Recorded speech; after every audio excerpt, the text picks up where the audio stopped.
It's a blowout. 8th inning, 10-3.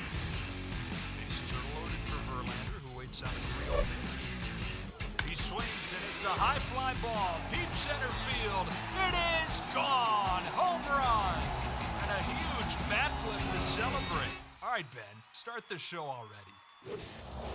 What's up, everybody? Welcome into another episode of Flippin Bats. I am pumped for today's guest to join me. Corbin Burnes, the reigning NL Cy Young winner, an awesome pitcher here in 2022 as well. This is going to be a blast of a conversation. We're going to talk to him about that 2021 season, having perhaps the best pitch in all of baseball that's been compared to Mariano Rivera, and the cool story of how he got to that pitch and how he figured it out, and also his struggles in 2019 and eventually seeing a mental performance coach. It's been an awesome journey to get to where he is today, and I am pumped for you all to hear this story. So let's welcome him in now. Reigning NL Cy Young winner, Corbin Burnes. Thanks so much for joining me, man. Of course. Thanks for having me on. And it's really cool to be able to say that, by the way. Reigning NL Cy Young winner. That's pretty cool. We will get there soon. But I want to go back a little bit with you and talk about the earlier days. And just first off, how did you fall in love with the game of baseball? When did that start for you? Yes, I play a lot of sports growing up. Like they say, you try to play everything you can. So my parents got me into, I think I played literally every sport besides maybe soccer, football, baseball, basketball.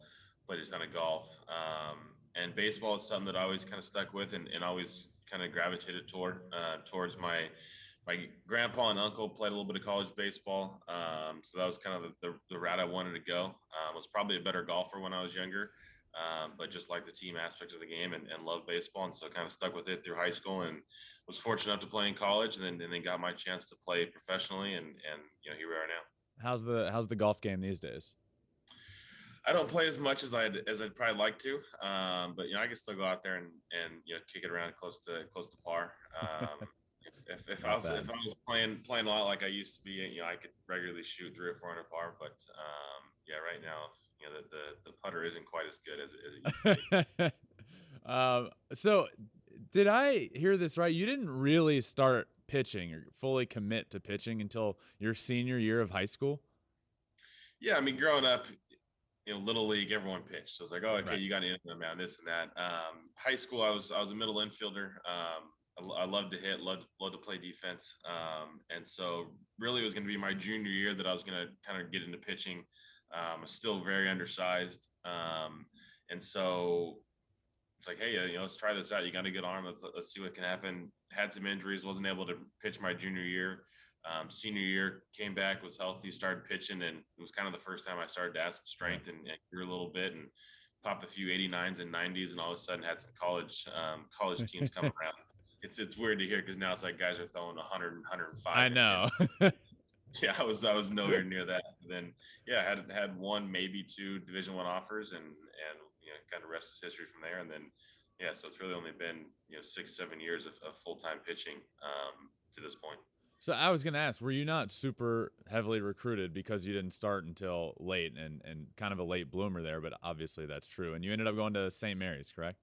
Yep. Yeah. Went to St. Mary's. I was not gifted with the feet in the infield. Didn't have a ton of pop at the bat. So there weren't many college coaches calling for an average hitting shortstop / second baseman. So pitching was going to definitely be my route, and was fortunate enough to latch on with St. Mary's, and then you had a good college career.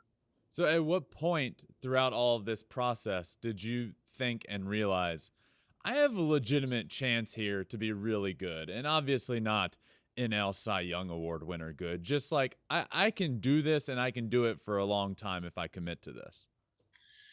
Yeah, I'd say once I got to college, and then after my sophomore season, when I was given the opportunity to go play in the Cape Cod League, nice. was kind of when it was like, hey, you got some scouts that are kind of coming around. The Cape League's going to help. Had a good showing in the Cape, and that's when things kind of started to take off. Now all of a sudden you got 30 MLB scouts calling and wanting to meet and hang out and talk to you. So that was kind of when it was like, hey, we've got a chance of maybe playing professionally. And then really once I got in the minor leagues, everything went so quick. We threw the ball well. We kind of flew through the minor league system before we knew it, we were in the big leagues. And that's kind of when things started to take off. And, when we realized realized that, hey, I could be in this game for a long time. What was 2016 your draft day for you? You were drafted in the 4th round, and it had to be a really cool moment for you, as it is for most people. But take me through the moment you heard your name called. What was that like for you? Who was around you? Yeah, so I was one of those guys that was hopeful to go on the first day in the first or second round, and had some early phone calls. Nothing ever came about it. So early day 2, sitting home with my parents, and got the phone call that I was going to be drafted with the Brewers, and then to see it come across the ticker, because day 2 isn't heavily televised like the first day was. So saw it come across that I was drafted the Brewers, and then you get the phone call that hey, we select you with that whatever pick it was. I don't remember exactly. And then they're like, okay, well we'll get back in contact with you in a couple hours, and 2 or 3 hours later say, okay, you got a plane flight to Arizona. Or actually, I went to Milwaukee first to sign, and then headed to Arizona. So it just happens quick. You go from, hey, I might get drafted, to 3 or 4 hours later, like, hey, here's your plane ticket to go to Milwaukee to sign your contract. It's quick.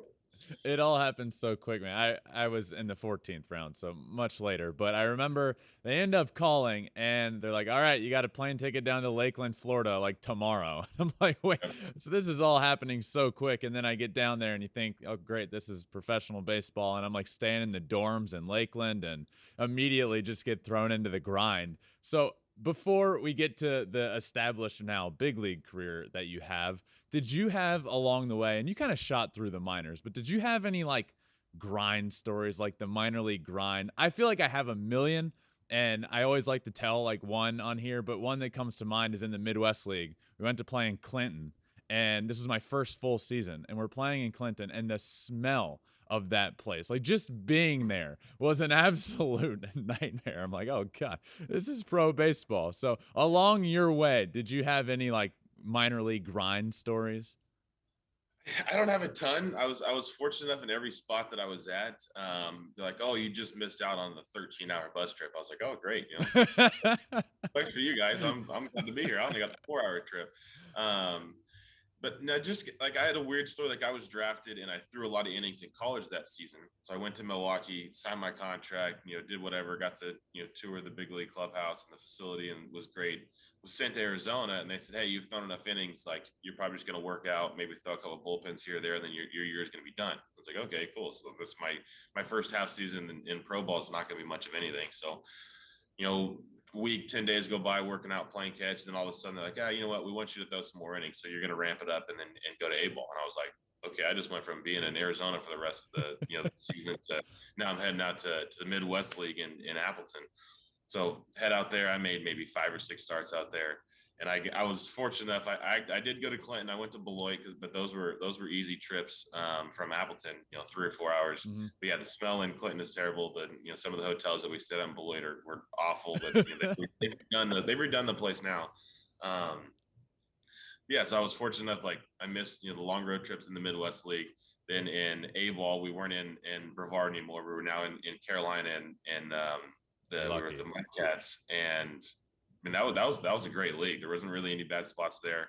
I was there for I think 10 weeks before I was called up to AA. Got to Biloxi, and now you're in AA. I mean, things are nicer. Obviously, they're not like AAA big league level, but they're a lot nicer. So I was able to escape some of the the rookie ball, A ball disaster stories, and got to AA pretty quick. Putting the time frame together, I'm pumped that Brevard was no longer in the Brewers organization, because in 2016, when you pitched in that league, I was in the Florida State League, which, you just pick a year, and I was there. I got trapped there. I was a Florida State lifer. But I missed you, thankfully. But I had to face like Woodruff. I had to face a bunch of those guys throughout my career, and just not a lot of good arms in the Brewers organization for sure. Okay. Hey, so in 2018, you're starting a lot of games, and then you're relieving some games, and then you get called up to the big leagues. And first off, and I like to ask people this question, because it was the call that every kid dreams of, that I was close to and didn't quite get, and you got that call. So what was that moment like for you, the moment of getting called up to the big leagues? Yes, I was in Colorado Springs. I actually remember my last start was in Colorado Springs before I got called into the office, and you just had a horrible start. And they're like, "Hey, this isn't a punishment, but we're moving you to the bullpen." And at first, I was like, "Oh man, what this sucks." And then Vince, and then our manager Rick Sweet was like, "No, this is a good move. They're moving you to the bullpen. The big league club views you as an option to help out in the near future." And I was like, "Okay, well that changed quickly." From I got demoted to the bullpen to wait, I might be in the big league. So then they had this plan. It was all scheduled out of how I was going to transition to the bullpen, scheduled days, scheduled innings, and then maybe 3/4 of the way through the schedule they had planned out for me. Um, I wasn't pitching that day. I'm sitting down in the bullpen. All of a sudden, the manager comes walking down, and we have Tim Dillard, who's been was Yeah, in the big leagues for a little bit, but a minor league lifer. hysterical. And he goes, "Someone's going up," and we're all like, "What do you mean?" He's like, "Skipper never comes down to the bullpen. He always stays in the dugout." So we're watching. We're kind of looking around. Hey, who's it going to be? And he grabs me and pulls me to the side and says, "Hey, go pack your things. You got a flight tomorrow morning. You're going to the big leagues." And I was like, sweet. This is obviously the perfect scenario. Obviously, wasn't starting well. Got moved to the bullpen, going to the big leagues, go help out. And I was lucky enough that my girlfriend at the time, now wife, was in Colorado Springs visiting, and so I rushed up, packed my bag, called her. She picked me up. We went back to the apartment to start packing, and I was a mess. I was just flustered everywhere. I couldn't find anything to pack. Like I couldn't find a suitcase to pack. And she's like, "Hey, just chill. Just sit there for a second. Like, let me start packing things. Like, take a breath. Love that. Enjoy it." And so, I mean, it was awesome. We went and got dinner after, but I was fortunate enough to have her there to help me because I was a mess. I was running around like chicken with my head cut off. Just absolutely couldn't find stuff, like losing everything, like flustered. Like my flight was at like 5 a.m. the next morning, so I was like, I'm never gonna get packed in time. Like it was just a mess. But it worked out to have her there. Got called up on a Sunday day game in Milwaukee, so I flew from Colorado Springs to Chicago. There was a 1:00 game. I think I landed in Chicago at noon. So we're going to at game time.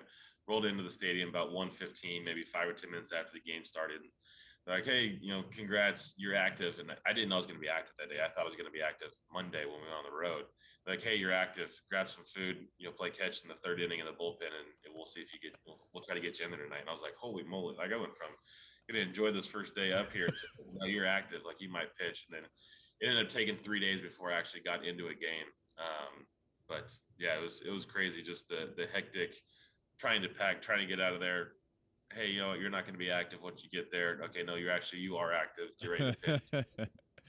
What were the nerves when 3 days later when you did finally get that call from the pen to come in? Like, were you more nervous than you've ever been, or were you calm, cool, and collected? Yeah, I mean, I was pretty nervous. I was lucky. At my first really day in the big leagues was we were in Milwaukee, and then we were going on the road. We went to Miami. So my first day in the big leagues, I went from Milwaukee to Miami, which is probably arguably one of the best road trips as far as hotels and stuff goes. Is Miami trip. So I was up for 3 days and never warmed up, never got called down to start getting loose. And eventually we got to the fourth day, and counsel goes, "Hey, you're going to pitch today." And he's like, "I promise you, you're going to pitch today. We got some guys down, like you're pitching." I was like, "Okay, yeah, sure, counts. Heard that before." And so the seventh inning rolls around. We're up, I think, like 4-2 against the Marlins. And I was like, "There's no chance I'm picking this game." We got Jeremy Jeffress, Josh Hader, and Corey Knebel to throw two of these three, actually 2 innings left. We got 3 guys for those 2 innings. There's no way I'm pitching. And he calls down and says, "Yeah, I got the 8th inning." And I was like, wait a minute. I think he messed up. I think he needs to call someone else's game. There's no way I'm coming in at a 2-run ball game, my first outing in the big leagues. And sure enough, came in. First pitch went to the backstop. But then after that, we locked it in. Got a 2-inning save in my debut. And wow. Yeah, it was funny. I was actually talking to counsel last week when one of our young guys debuted. And I said, "Counts, do you remember my debut?" And he's like, "Oh yeah." Because I had to throw you in a 2-run game in Miami. He goes, "But I knew you could handle it because there's only 6,000 fans in that stadium." That's great. So you end up that year pitching in, I think, 30 games. As you know, you come up, you pitch in 30 games in relief. You end up going to the NLCS. You pitch in 4 games in the NLCS. You're on the cusp of the World Series as a rookie. I mean, how much of a whirlwind was that 2018 season for you? Yeah, it was crazy. From the story I just told with the call up to kind of being that guy, I was like the 6th or 7th inning guy to eventually I was working into throwing like, the 7th or 8th inning in tight ball games to, throwing the game 3 clincher, or not game 3 clincher, but game 3 against the Rockies in the NLDS. We swept them. They got their 2 innings in that year, 3 or 4 innings in that series, but 2 in that game. And then, like you say, 4 innings against the Dodgers in the NLCS. Actually finished game 6 to force a game 7 in the NLCS. But, it's crazy to think that I was started that year in Colorado Springs and, probably pitching on the moon, tough place to pitch, to finishing the year, 1 game away from the World Series. It was crazy. And then, to now have gone to the postseason 4 years in a row with a lot of the same guys. It's pretty special. It's something that a lot of guys don't get to do. I've been in the postseason ever since I've been in the big league. So it's kind of cool to say, and kind of been a crazy ride these first, 5 seasons. So that next season, 2019, you struggled, end up getting sent down. And I want to talk about that because I feel like it's important. I feel like people don't understand the mentally taxing side of baseball. I actually had John Smoltz on the show recently, who is very vocal about seeing a psychiatrist during his time in during one season, and how that kind of totally changed the rest of his career. You ended up doing that in 2019, right? You were struggling, and during the season, got basically a mental coach. Yeah. So 2019, ton of excitement to start the year. Told was going to start in the rotation. They were going to put the 3 in guys, me, Freddie, and Woody in the rotation, and I did the worst of all of them. Struggled the most. Was sent up and down, back and forth between AAA and the big leagues. Starting in the bullpen. And we just got to the point in really August of 2019 where I was like, hey, we got to get away from the game. Like it was bad. Kind of went back to Arizona, tried to hit the reset button, try to salvage the season a little bit with a good September. And really that's kind of when the foundation started leading into 2020. But that's when I started working with Brian Kane, mental performance coach, and kind of just wanted to first find a way to separate the game and life. So much of baseball was carrying over into my life and my relationship with, my now wife and family. So it was like, we got to find these ways to separate baseball and life. Otherwise just everything was going to be tough. And so that's kind of the first thing that we started with. And then once we were able to kind of get the grasp on that, then we started working on the process and the routine of how we were going to have success on the field. And for me, that started with just planning out days, having a routine when I woke up in the morning, being able to flip that switch when we got to the field of like, hey, now it's time to work. We had life at home. Now it's time to work. Whatever it is, if it was a starting routine, a relieving routine, like, hey, today you're going to work out. Today you're going to have, your catch play, go through all breathing techniques, focusing techniques, and just find a way to, once we got on the mound, we weren't worried about anything else. We weren't worried about if we were prepared, what was going to happen that day, what we're going to do that day. It was just, we're going to control one pitch at a time. And that's kind of what it narrowed down to, of controlling the things that I can control when I was on the mound. And for me, that just, it made baseball so much easier, so much more fun. I could enjoy my time on the mound. Mid game, I could be joking around with guys, because for me, it was, I was able to come in and out every pitch. That once I got on the, got the ball and got on the rubber, it was, hey, okay, we're going to execute this fastball down the way. So if something happened in the field, I could sit there and joke about it and laugh, and been able to carry that over for the last 3 years now. And it's just made life in baseball so much easier. What would you have done? Because from my perspective, when I struggled, I really struggled. And the sport can be so mentally taxing, and it's so numbers oriented, especially in the minor leagues, working your way up. All the numbers are right there in front of you. I would go 0 for 4, which could then lead to an 0 for 8. And if I went 0 for 8, I was going 0 for 12. I was going to go 0 for 16. And at some point you snap out of it, but I was just taking it home. Like how would you, and I know it's a little different as a starter, but let's say you had 2-3 bad starts in a row. How did you ultimately get to the point where it wasn't completely bogging you down? Because I feel like if I had figured that out, it could have been a little bit better, but I wasn't able to do that. I wasn't able to turn the page, and it's not an easy thing to do. It's easy to say, just turn the page. It's not that simple. So what would you have done? Yeah, for me, it was finding that process and that routine that I could just dive right back into. If I could take my mind and just my thought process away from the bad outing or the two bad outings, or really digging into the video and going through my process of breaking down an outing and finding the good pieces here and there. Hey, the slider was good. Let's build off that. The curveball, just finding something to build off of, and then throwing myself right back into my process and my routine of leaving what was in the past and really just being, the saying that Brian Cano's used is be where your spikes are. Go through a meditative breath, be where your spikes are. And that is, hey, it's in the now. We have to compete to get ready for the next outing. This game is so fast, and there's so many guys that are going to come take your spot if you don't, compete and be consistent at this level. So for me, it was, through the process of, finding this routine and this day-to-day, one pitch at a time process, there were struggles, and it was more about, hey, dive right back into your process, get what's comfortable, get back into the weight room, get back into your catch play sessions, get back into your breathing, your focusing techniques, and just know that you belong at this level. I did it in 2018. I struggled in 19. There's no reason why I can't be that pitcher that I was in 18. And for me, that was this process of, going through my daily work, my daily, meditation, breathing, and just being in the now. Well, all right. I'm convinced I'm going to make a comeback now. I know I belong in the Florida State League. I know I can compete in the Florida State League. So what percentage, if you had to put a percentage on it, because baseball is so mental, and you've heard the Yogi Berra quote a million times. I don't exactly know what it is. 50% of the game is 90% mental, or 90% of the game is 50% mental, whatever it is. If you had to put a percentage on how mental the game of baseball is, once you get to the professional level, everybody can play.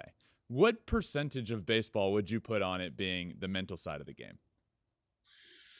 Yeah, I mean, I think different people will say different percentages. I would say it's probably in that, 80, 85, 90%, percentile of the mental side of it. Guys up and down a lineup can now, especially now, can stand on the mound and throw 100. Guys have nasty stuff. If it's not really physical anymore. Guys can train so hard, the physical aspect of it, to have just as good stuff, if not better, than anyone in the big leagues right now. But it takes the process, the mentality behind it, the work ethic to really be able to compete in the big leagues. Whose idea was it to see Brian? Smoltz said his GM actually came to him and mentioned it. Whose idea was it for you to see him? Mine is my agent. My agents, Mark O'Brien and Joe Urban. They had heard of this guy. They had met him once before. There was a couple other big leaguers that had used him. He was really big in USC and really the college ranks at the time. But he had, I know he worked with Jake Arrieta in the past, a couple other big leaguers that he had started working with in college that actually worked with in the big leagues. Okay. So this was just something that I was like, yeah, I mean, at this point I've got nothing to lose. Like I'm not even in the big leagues anymore in 2019. I don't know if I'm gonna have a chance to get back to the big leagues. So it's worth a shot, and I'm happy I did it. So in 2020, it all clicked for you. It all came together. Was it just taking everything you knew from the pitching perspective and then everything you had learned from the mental side of the game and then putting that all together? Or was it a combination of the mental side of the game and also you figured out stuff with your arm and your mechanics? Yeah, so I think spring training going into 2020 before we had the COVID situation. Yeah, I felt good. I felt like stuff's in a good place. Mentally, I was good. The stuff wasn't the same in that spring training than it was in the shortened 2020 season. But mentally, I felt like I was ready to compete. I was trying to compete for a job in the bullpen, really. They were going to try to lengthen me out, but we had 5 or 6 guys that were going to be in the rotation. So for me, it was like, I'll lengthen out, but I'm going to try to earn a spot in that bullpen again and see what happens. And then we had the COVID situation. And for me, that was perfect. Like, it was the perfect situation that I could continue to work on my mental side. I'd had like this test run of 5 or 6 outings in spring training. It went so this well. is before the shutdown you're talking about. Before the shutdown, we had our spring training before we got shut down. And I had 5 or 6 good outings under my belt. Like I was throwing the ball well. I felt like I was going to make the team. We got shut down. Could have looked at it as, hey man, this sucks. Like I was getting ready to make the team. It's going to have a good year. But for me, I looked at it as, hey, I had 5 or 6 outings of testing the, my mental process, my routines, my breathing, and it was going good. It was going great. So for me, it was like, okay, this is good. However long this COVID shutdown is going to be, at the time, we thought it was only going to be 3 or 4 weeks. I was going to continue to refine this process. We're going to get going again. And I was going to be, make the team have a good year. Ended up being 3 months. So for me, it was like, you know what, actually throughout this time, I'm going to continue to try to refine my mechanics. Mental stuff's there. I'll continue to work that. Going to work on the mechanics a little bit, some pitch type stuff. I started throwing the cutter, but it was a brand new pitch. I maybe threw it, 5 or 6 times in a game. So that was something I was really going to hammer on. And I really used that 3 months to basically reshape my pitch, arsenal. Threw this cutter a ton, helped develop the slider and curveball even more, the changeup, the sinker. So for me, I felt like I was in a better spot coming back from the COVID situation to start that short in 2020 than I was in the spring training had we started the season. So now mentally I was better, mechanically I felt better, my pitches felt better, and then we had our summer camp that we were in Milwaukee playing inter squads. We played, I don't know, 11 or 12 inter squads. And I think I gave up maybe 1 or 2 hits in that. I was like, I found the solution. Let's get games going. I'm ready to get into games. And then games started and obviously had that good career, but that was kind of the building blocks going into 2021. How did you learn that cutter? I don't think it's a stretch to say it's one of the best pitches in baseball, if not the best pitch in baseball. How did that come to be? How did you learn it? Was it just from tinkering with stuff, or were you studying a bunch of people to get it perfect? No, so for me, it was actually just tinkering. I had a good slider in 18, had a good slider in 19. But for me, I needed to find a way to have a strike pitch early on to get to that slider for the punch-out pitch. I couldn't be throwing a punch-out slider every time. So I was trying to really just tinker with this slider that had a little bit more horizontal break action versus the good vertical action. Throw it a little bit harder, a little bit tighter, and the more I threw it, and then the more I threw a four-seam fastball, my four-seam fastball had some natural cut to it that I was always trying to keep straight. So the more I kind of threw this four-seam and had the feel for this harder slider, I was like, wait a minute, I can basically just take a fastball grip and slightly, manipulate the baseball and just throw it, and it's going to have this cutting action. So once I kind of figured that out, then I could start to throw it to both sides of the plate. So this was a process that happened somewhat in spring training prior to 2020 of figuring out that, hey, I'm kind of going to throw this cutter, to the 3 months where we had the COVID situation, that I was able to really command it, throw it to both sides of the plate, could throw it up, could throw it down. And so that happened really quick. And it was just this, happened to just stumble across trying to throw a little bit harder slider and a four-seam fastball that had some cut to it. And now we're throwing it 60% of the time. Yeah, that plays upper 90s with cut action. I think I found something here. I'm going to use this a lot.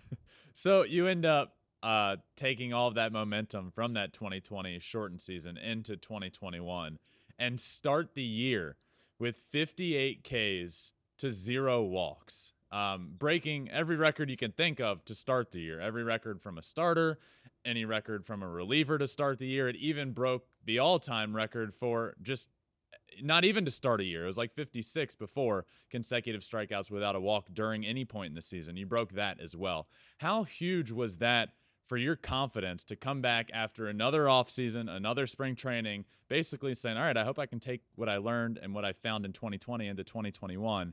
And then it doesn't take you long to realize I immediately found it. How big was that for your confidence? Yeah, so the more I threw the cutter, the more I was able to command it. And once I figured out that I could command this thing to both sides of the plate, really wherever I wanted to, could throw it as hard as I could and could still throw it in the zone, is kind of when, it was kind of the game changer for me. I started that year not, wanting to break a record of, whatever walk, strikeouts without a walk, but I knew that, my cutter played in the zone. So I was going to throw it in the zone. I was going to make guys swing, make guys get themselves out.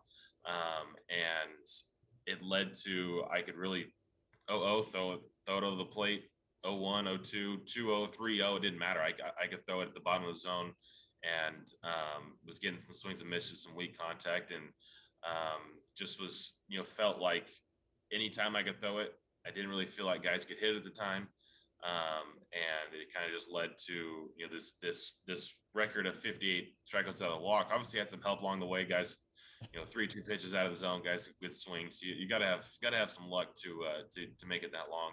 And also some good movement on like a lot Yeah, of stuff. yeah, you gotta have help, but yeah, It's not all luck. Give yourself some credit here. but I found a pitch that I had a ton of confidence in and could throw whenever I wanted to. And this had to be cool to hear recently. You recently started against the Mets, and post game, Buck Showalter was asked just about you and your start and about the cutter. He said, "Think Mariano Rivera as a starter." Like, think back 8 years ago or however long ago. Like, imagine hearing that from Buck Showalter, a legend in the game. Think Mariano Rivera as a starter. How cool is it to hear that? Yeah, it's crazy. I mean, he's obviously one of the guys that had the best cutter in the game, best closers in the game for a long time, and he got to coach against him. I think he said he managed him for a year. So just to be put in that category is pretty special, because obviously you hear about all the records he has in the postseason and how many saves he's got. It's pretty cool just to be included in a sentence with that name. So you end up ultimately winning the Cy Young Award last year, which was awesome and really cool to see. What was that moment like for you? The moment you heard your name called, be honest, did they give you a call like a few minutes early? Did you know? What was that moment like for you? Yes, that was cool. I was able to have a lot of friends and family around me for the ceremony, but just to hear your name called, I didn't know. That's so cool. So MLB had people there filming. Supposedly they knew, and an hour or two before, but they didn't tell us. We in the room, we didn't know. I think my agent found out 2 minutes before we went live, but he didn't tell anyone. And so I heard live with my family and wow. Friends sitting around me, and so it was cool. I didn't know if I was going to win. It was one of those that could have gone to me, Zach, or Max. Everyone had good years, so it's going to come down to whatever the voters, whatever they thought. And so it was cool. I found out live, got to celebrate with the family that night, and then eventually got the Cy Young Award. We didn't have the dinner because of the COVID. Oh yeah. All the protocols and stuff going on in New York. So I didn't actually see the award and receive it until actually our opening series this year. So funny stories about a couple of those things. One, my brother's first Cy Young Award, I was like locked in on MLB Network watching, like the announcement was about to happen. And I got a phone call from Justin, like 30 seconds. They were like getting ready to announce this. And I get a phone call from Justin and he's like, "Hey, I just wanted you to know I won." So I was like, one, I didn't know, like my reaction was all over the place. I like started crying. I was freaking out. And then I was watching the TV again. And I was like, well, this is kind of anticlimactic. Now I know what's going to happen. And then his award it actually showed up, and I was in high school at the time. So the Cy Young Award actually showed up at my parents' house, at my house, like in like the UPS guy just dropped it off, and we opened up the box and it was the Cy Young Award and the MVP award. And we're like, what? How often is this just showing up at people's houses? That's funny. Funny. So did you, that year, last year, it was really close ultimately with you and Zach Wheeler, and Scherzer thrown in there as well. All had really good years. Did you convince yourself leading up to it? Had you convinced yourself, all right, I'm winning this thing? Or were you like, nope, I'm not winning. I'm not getting my expectations up? Where were you at mentally in the days leading up to that? I think I was kind of in the middle. I was like, I think I got a chance. These other two guys are big names, so maybe I don't have a chance. So I was kind of in the middle. You could look at everything you wanted to, as far as, oh, they think you're going to win it. Oh, they don't think you're going to win it. You see all the shows they were doing on MLB Network, and no one really knew. So, me and my wife were just kind of like, hey, we don't know. We're going to go have this, this celebration party. It's either we're celebrating the Cy Young or we're celebrating a good year. So that's kind of how we had it. And, good thing we got to celebrate both. So in 2020, 2019, you threw about 70 innings. 2020, you throw 59 and 2/3 innings. 2021, you throw 167 innings. So I want to ask you, as you're in the midst of another good season and a team that should be in the playoffs, is talented enough, you're set up for another long postseason run. But last year, you threw by far the most innings you've ever thrown in your lifetime. How are you preparing to do that all over again and pitch even deeper into the playoffs? Did it start in the offseason? Is it stuff you're doing throughout the season to just prepare yourself and to know, okay, I'm going to be a little tired down the stretch. Here's what I have to do, because you're coming off the most innings you've ever thrown and you're going to have to do it again for the first time in your life. Yeah, so for me, it's when I look at 2020, having only thrown 60 innings in actual games, I think I did more throwing in baseball than anyone that year in those 3 months leading up to that COVID season. I was throwing 200 or 300 baseballs in the backyard every day to work on the pitch arsenal. So when the season started was at mid-July, like I feel like I'd probably thrown more baseballs than I had in my entire life leading up to that. I was wanting to be so ready when that season started. So having only thrown, credited for 59 innings that year, I think I probably could have been in that 150 mark just as far as how many baseballs I threw and sim games in the backyard and stand-in hitters. So going to almost 170 last year, body felt good, arm felt great. My routines in the off season are obviously geared to throw 200 plus every year, and that's what my goal is to start the year, is to be out there, be healthy for 30 plus, which means we're going to be around 200. This year we've been able to be healthy, get out there quite a bit. But yeah, I mean, my goal is to be that guy that a team can run out there and lean on to throw a ton of innings every year. Physically, I think I'm built for it. Mentally, I'm built for it. So my goal is always to be healthy 30 plus, whether it's 180, 210, 220, however many innings is that year, based off how things are going. That's always the goal. That's a good point. 2020 wasn't really a shortened season. You probably threw more pitches than you've ever thrown in your life, and that's yeah. So, all right, some fun questions for you before we finish up. And the first of which is, throughout your career, what is your favorite stadium? And you have to take your home stadium out of it. So American Family, or whatever it's called now, Miller Park, whatever you want to call it. Take that out of it. What's your favorite place to visit? So, favorite stadium to throw in, I would say Busch Stadium. I think it's a great atmosphere. It's a great ballpark, fun place to pitch. But then, other than that, favorite city to go to, not necessarily for baseball, but just to go is I think San Diego. I think a lot of people can put that toward the top of their list just because the weather, cool ballpark. But favorite place to throw outside of Miller Park would be Busch Stadium, and then favorite city would probably be San Diego. Yeah, Petco's beautiful as well. That place is awesome. Toughest out for you in your career? So I get that question a lot, and it's always been Buster Posey. Obviously now he's retired, so it's gonna have to be probably someone else in the years moving forward. But I remember coming up and facing him a bunch in 18, and he always seemed to get me. 19, he got me.